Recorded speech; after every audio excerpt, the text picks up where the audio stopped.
Hello, it's Michael Feeley here, former UK police officer and now author and esoteric researcher in the UK.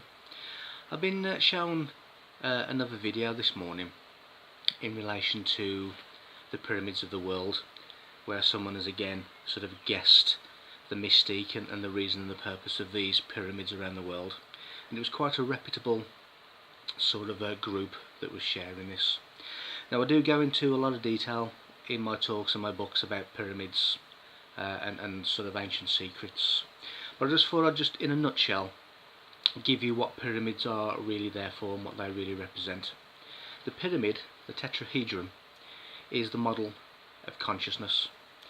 Whether that is the pyramidal neurons of the brain, which fire electrical signalling in the middle, fire in the middle, and pyramid means fire in the middle, or whether it's water that at the point of consciousness develops into the shape of a tetrahedron, whether it's the element of fire, which is a illumination, which is enlightenment, which is consciousness, or whether it's the actual buildings of the pyramids around the world, such as the Mayan pyramids or the pyramid in Teotihuacan, where they've actually found mercury deposits.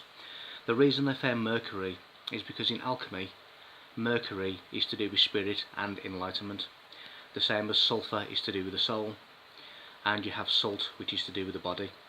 It's alchemical ascension.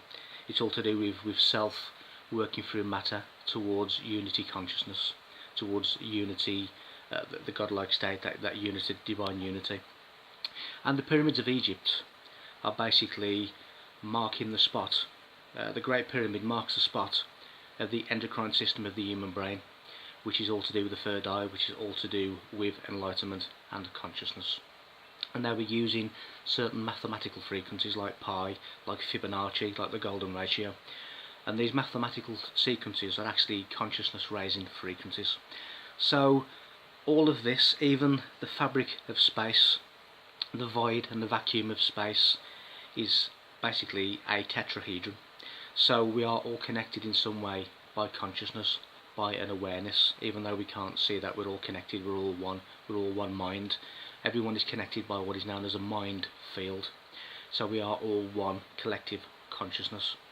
And the ancients were really talking about this consciousness ascension, which is what all the pyramids around the world, and even on Mars and even on the moon with the lunar abaca, the Sidonian city on Mars, all of these things connect to the monuments and the pyramids of Earth.